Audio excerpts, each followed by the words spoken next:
નમસ્કાર વિદ્યાર્થી મિત્રો, તક્ષશિલા વિદ્યાલયના ઓનલાઈન ટીચિંગ પ્લેટફોર્મ પર હું મારી સંજય આપનું હાર્દિક સ્વાગત કરું છું. ધોરણ 11ના ઇતિહાસ વિશેની આપણે ચર્ચા કરતા હતા. ધોરણ ચેપ્ટર પહેલા વિષયની ચર્ચા કરતા હતા આપણે ધોરણ 11 ઇતિહાસ વિશે. તો ઇતિહાસમાં આપણે તો ધીરે ધીરે અમે કહેવાય ને કે આપણે ઇતિહાસના ખા થતા જઈએ. ધીરે ધીરે આપણે ઇતિહાસની એક પછી એક નવી નવી માહિતી આપણને જાણવા મળે કે આપણને અત્યાર સુધી શું થતું, ઇતિહાસ એક તમને ખ્યાલ કે બોરિંગ સબ્જેક્ટ લાગતો, પણ કહેવાય ને કે ઇતિહાસમાં નવી નવી સ્ટોરીઓ એડ થશે ને, વાર્તાઓ, એટલે તમને ઇતિહાસમાં કંઈ બોરિંગ લાગશે નહીં.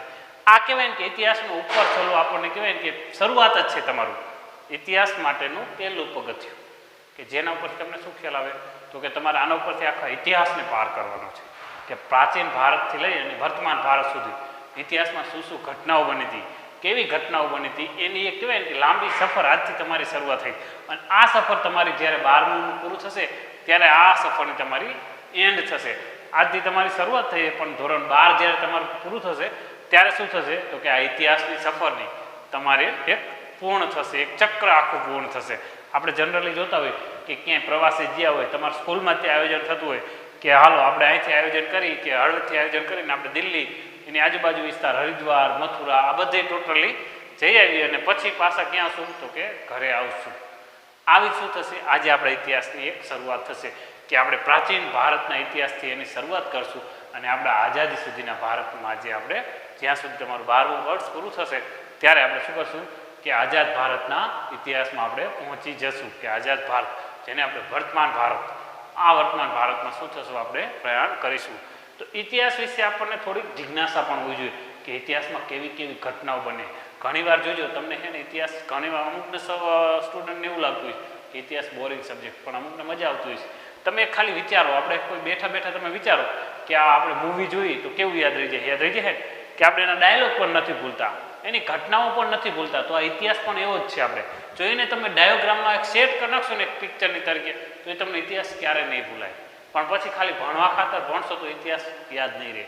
તો આપણે આ જોડે ભણી તો અમે આ જે લેક્ચર લઈ સાથે સાથે તમે પણ કહેવાય કે તમારું બુકની રીડિંગ રાખો કે જેથી ઉપર આના ઉપર વાંચતા જઈ આ તમે લેક્ચર જોઈ લો, એના પછી તમે બુક રીડિંગ કરો તો શું થશે તેના ઉપર તમારો આપોઆપ સ્ટેમિના બિલ્ડ થશે, બિલ્ડઅપ થશે અને તમે જાતે જ કહેવાય ને કે ઇતિહાસ જાણવાની જિજ્ઞાસા પેદા થશે અને કહેવાય કે તમારા ઇતિહાસના જે ડાઉટ હશે એ પણ સોલ્વ થતા જશે.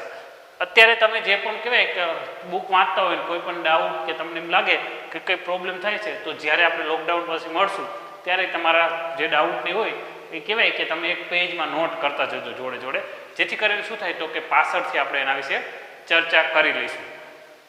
એટલે આજે આપણે કહેવાય કે ઇતિહાસ વિશે જે આપણે પ્રાચીન ભારતના ઇતિહાસ જાણવાના સાધનો વિશે ચર્ચા કરતા હતા, એમાં લેખિત સાધનો અને અલેખિત સાધનોની ચર્ચા કરતા હતા આપણે, અને છેલ્લે આપણે જોયું હતું કે લેખિત સાધનો ઉપર આપણે ફોકસ હતું. અલેખિત સાધનો વિશે સમજી ગયા હતા પણ લેખિત સાધનો વિશેનો આપણો ટોપિક ચાલુ હતું. તો એના વિશે આપણે થોડી ડિસ્કશન કરવાના આવીએ આગળ. જે ગયા લેક્ચરમાં આપણે જોયું તો કે શિલાલેખો અને સિક્કાઓ વિશે ચર્ચા કરી હતી, તો એ જ હવે આપણે થોડો આગળ ટોપિક જોઈશું. શિલાલેખોની ચર્ચામાં આપણે જોયું હતું કે ઇતિહાસકારોમાં રાજા રજવાડા પોતાની રીતે જાહેરાત કરાવતા, સિક્કાઓ છપાવતા, પોતાની રીતે કોઈ પ્રતિજ્ઞા કે પ્રમાણપત્ર જાહેર કરતા. એ કોના માટે કરતા તો કે પોતાના વિસ્તારમાં જે રહેતી જનતા હોય એના માટે થઈને જાહેર કરતી હતી, રાઈટ. તો એના ઉપરથી આપણને ખ્યાલ આવે કે ઇતિહાસમાં કંઈક બનાવ બની ગયા છે. તો એના વિશે જ આપણે ચર્ચા કરીશું. સ્મારકો અને ભવનો. સ્મારકો અને ભવન ઉપરથી આપણને કઈ રીતના માહિતી મળે તો કે પ્રાચીન સમયમાં કોઈ પણ ઇમારત થઈ ગઈ હોય તો એના ઉપરથી આપણને ખ્યાલ આવે કે હા ભાઈ ઇતિહાસમાં આવી ઘટના થઈ છે. એનું એક્ઝામ્પલ હું તમને એક સાદું સિમ્પલ આપું તો તાજમહેલ.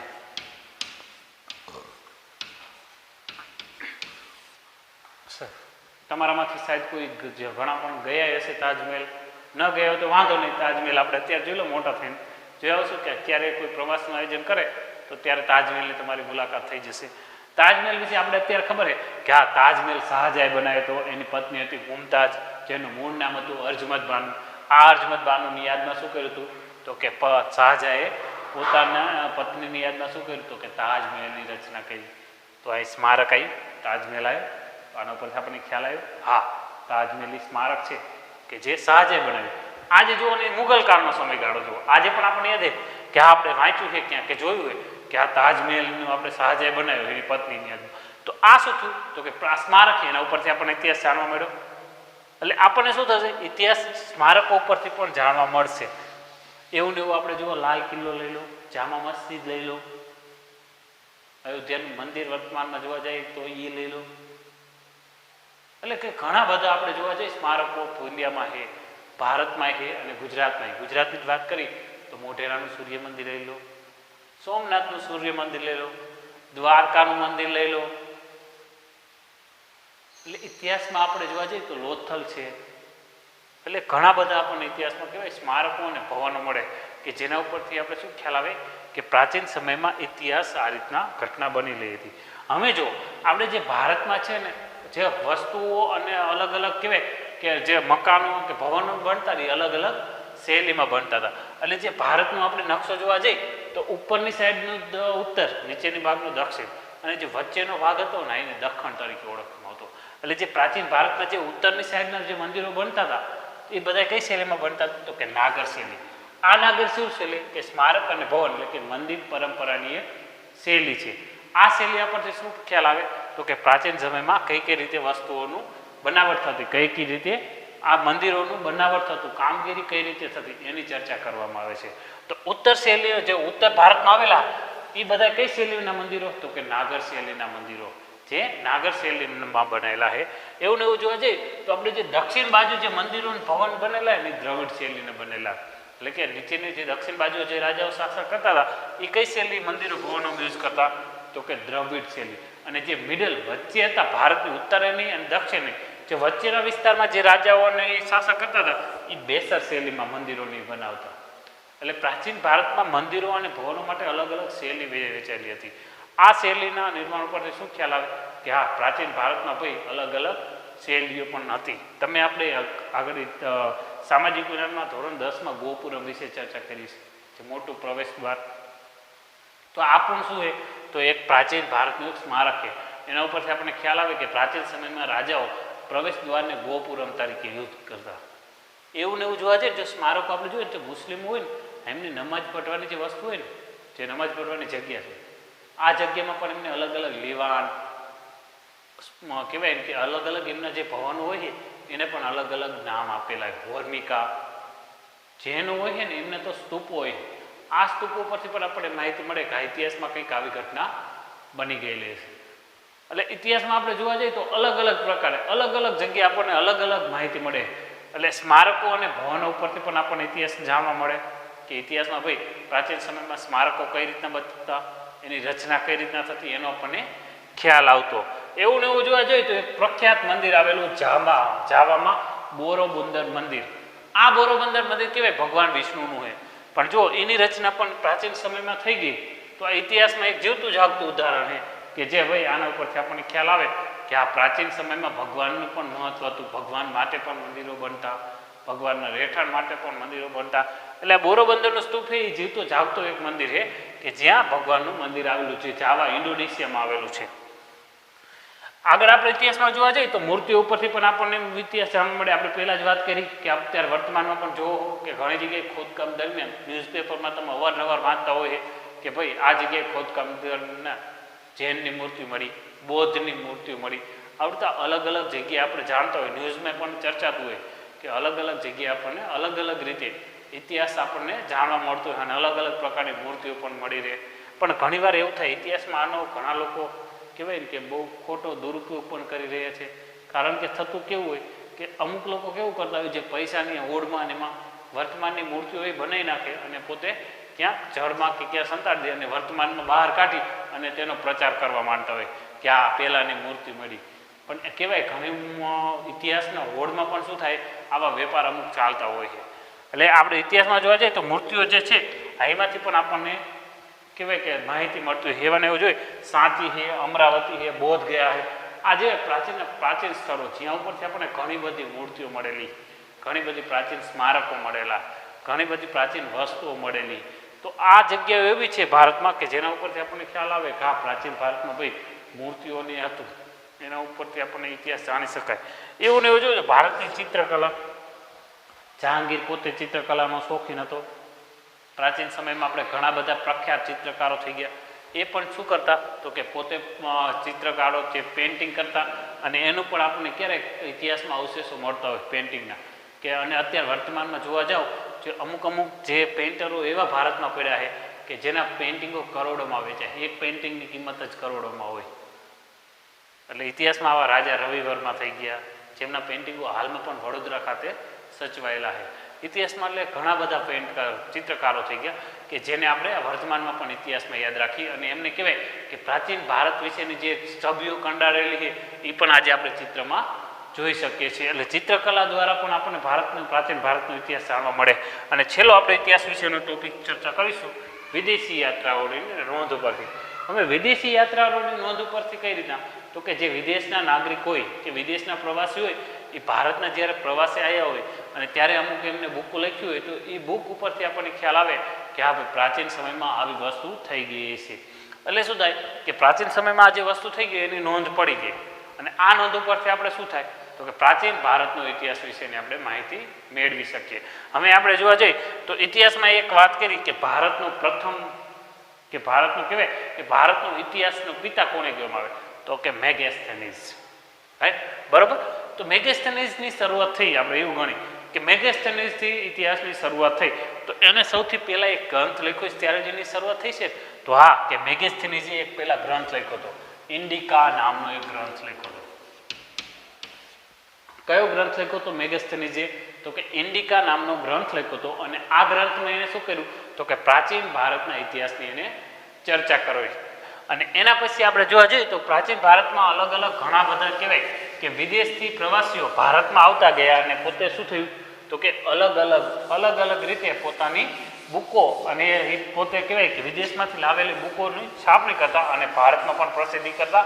અને અમુક શું થતું તો કે અમુક એવું થતું કે જે ભારતમાં આવી અને પછી શું કરતા તો કે બુકો છાપી અને પોતાની દેશમાં લઈ જતા. અને આપણે જોવા જઈએ તો પ્રાચીન ભારતમાં અમુક વિદ્યાલયો પણ હતી, જેમ કે જુઓ તક્ષશિલા વિદ્યાલય જે વિશ્વ લેવલની વિદ્યાલય છે, નાલંદા વિશ્વવિદ્યાલય જે કઈ હતી તો કે વિશ્વ લેવલની વિદ્યાલય હતી. વલ્લભી વિદ્યાલય જુઓ તો કે ગુજરાતની હતી પણ વિશ્વ લેવલ હતી. ધર્મગંજ વિદ્યાલય જુઓ એટલે આવા વલ્લભીપુર વિદ્યાલય ને આ બધી શું થયું તો કે અલગ અલગ વિદ્યાલયો જે કહેવાય કે માર્તંડ વિદ્યાલય આ બધી વિશ્વવિદ્યાલય શું હતું તો કે ભારતમાં અસ્તિત્વ ધરાવતી હતી. વિક્રમશિલા વિદ્યાલય આ વિદ્યાલયો ભારતમાં રહી અને શું કર્યું હતું ભારતના લોકોને શિક્ષણ આપવાનું કરતું. અને આ વિદ્યાલયોમાં પ્રાચીન સમયમાં શું થતું તો કે બહારના શિક્ષકો અને બહારના કહેવાય કે જે વિદ્યાર્થીઓ હતા એ પણ ભણવા માટે આવતા હતા. એવું ને એવું આપણે જોવા જઈએ તો ઇતિહાસનો આપણે છેલ્લો ટોપિક જોયો કે પ્રવાસીઓની નોંધ ઉપરથી. તો પ્રવાસમાં આપણે જોવા જઈએ તો ઘણા બધા વિદેશીઓ આવ્યા, મોરોકો આવ્યા, ઇબ્ન બતુતા આવ્યા, ઘણા બધા પ્રવાસી લેખો ભારતમાં આવ્યા. પણ આપણે જોવા જઈએ તો ચીની મુસાફરો જે ગણવા જઈએ તો સૌથી પહેલા આવનાર હતા ફાહિયાન. આ ફાહિયાને શું કર્યું તો ફોક ક્યુકી નામનો ગ્રંથ લખ્યો અને આ ગ્રંથ શેના રિલેટેડ તો કે ઇતિહાસને લગતો. એટલે કે હું આ ફાહિયાન શું કર્યું તો કે ચંદ્રગુપ્ત મૌર્યના સમયગાળા દરમિયાન ભારતમાં આવ્યો અને આને શું કર્યું તો કે ભારતના બુકો વિશે ભારતનો ઇતિહાસ જોયો અને એના ઉપરથી એને પ્રેરણા મળી અને પોતે ભારતના ઇતિહાસ વિશેની બુકો લખી. એના પછી જોવા જઈએ તો બીજો એક એના પછી આવ્યો હુએન સંઘ જે પોતે જ કહેવાય કે ચીની જ હતો પણ ભારતમાં આવ્યો અને આ આવ્યો હર્ષવર્ધનના સમયગાળા દરમિયાન. હર્ષવર્ધનના સમયગાળા દરમિયાન આવ્યો એટલે આને પણ શું કર્યું તો કે નાલંદા વિશ્વવિદ્યાલયમાં ભાઈ થોડો સમય રહ્યો ને હોય તો 5 વર્ષ સુધી નાલંદા વિશ્વવિદ્યાલયમાં ભાઈ ભણ્યા. હુએન સંઘ ભાઈ ભલે ચીની હતો તોય પણ ભારતમાં રહીને પોતે કહેવાય કે વિદ્યા ગ્રહણ કરી અને ભારતમાંથી બુકો લખી અને 600 જેવા પુસ્તકો લખીને આપણે જતા રહ્યા પાછા ચીન. એટલે આ 600 બુકો એને લખી છે. વિચારો તો એ કેટલો ઇતિહાસ લખેલો છે એને ભારતનો કે એના સમયગાળા દરમિયાન એને ભારતનું ભ્રમણ કર્યું, ભારતના ઇતિહાસ વિશેની ચર્ચા કરી. અને આ ભાઈ એવા હતા કે જે ગુજરાતમાં આવ્યા હતા અને ગુજરાતનો પણ ઇતિહાસ વિશે એની ચર્ચા કરી હતી. પણ એવું ને એવું આપણે જોવા જઈએ તો ઇતિહાસમાં ફર્સ્ટ સુંગયુન નામ સુંગયુન આ ભાઈ પણ શું કર્યું ચીની હતા એ પણ ભારતમાં આવ્યા, એમને પણ થોડો પ્રવાસ ભારતનો કર્યો, બુકો લખ્યો. અને છેલ્લે જે પ્રવાસી આવ્યો ભારતના ચીની એનું નામ હતું ઈત્સિંગ. આ ઈત્સિંગ ભાઈએ શું કર્યું તો કે એ પણ ભારતમાં આવ્યા અને એમને પણ શું કર્યું બુકો લખી, ગુજરાતની મુલાકાત પણ લીધી. એટલે આપણે ઇતિહાસમાં જોવા જઈએ ને તો અલગ અલગ સ્થળે આપણને ઇતિહાસ જાણવા મળતો હોય અને ઇતિહાસ વિશેને આપણને ચર્ચા થતી હોય. એટલે ઇતિહાસમાં ઘણા બધા એવા ટોપિક હોય છે કે જે આપણને એમ થાય કે આમ ઇઝી છે પણ આપણે જો એને ધ્યાન લગાવી અને દરેક વસ્તુને ધ્યાનથી સમજીશું અને જોઈશું તો આપણને ઇઝી પડશે. હવે આ ટોપિકને આપણે જેમ શોર્ટમાં બનાવવો હોય ને કે પ્રાચીન ભારતનો ઇતિહાસ જાણવાના સ્ત્રોતો, તો એને આપણે ટૂંકમાં જ બનાવી દઈએ કે આ ભારતમાં ભાઈ આપણને ઇતિહાસ ઘણી રીતે મળે. લેખિત સાધનો મળે, અલેખિત સાધનો મળે. લેખિત સાધનો, અલેખિતની વિશે આપણે ચર્ચા કરી હતી કે ભાઈ જેનું કોઈ લખાણ નથી એ બધા અલેખિત સાધનો કહેવાય. લેખિત સાધનો એટલે આપણે જોયું કે જેના વિશે લખાયેલું છે કંઈક ને કંઈક, એવા અલગ અલગ આ બધા ટોપિક વિશે આપણે ચર્ચા કરી હતી. આ ટોપિક બધા કયા હતા? તો કે આપણા પ્રાચીન ભારતના ઇતિહાસ વિશેના ટોપિકો હતા. અને આ રીતને આપણને ક્યાંથી મળે? તો કે આ બધા ઉપરથી આપણને ઇતિહાસ જાણવાનું મળે, જેના ઉપરથી આપણે સારી રીતે ઇતિહાસને સમજી શકીએ, જાણી શકીએ અને એનો અનુભવ પણ કરી શકીએ.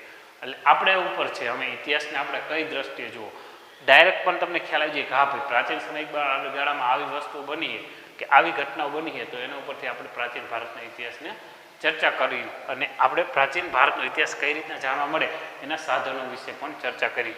તો આજે આપણું ધોરણ 11 આર્ટ્સનું ચેપ્ટર પહેલું પ્રાચીન ભારતનો ઇતિહાસ જાણવાના સાધનો એને સમાપ્ત કરીશું. અને હવે આપણે જ્યારે મળીશું ત્યારે કહેવાય કે એક નવા જ ટોપિક સાથે અને એક નવા જ એંગલ સાથે આપણે આવતા લેક્ચરમાં મળશું. ત્યાં સુધી દરેક વિદ્યાર્થી મિત્રોને નમસ્કાર.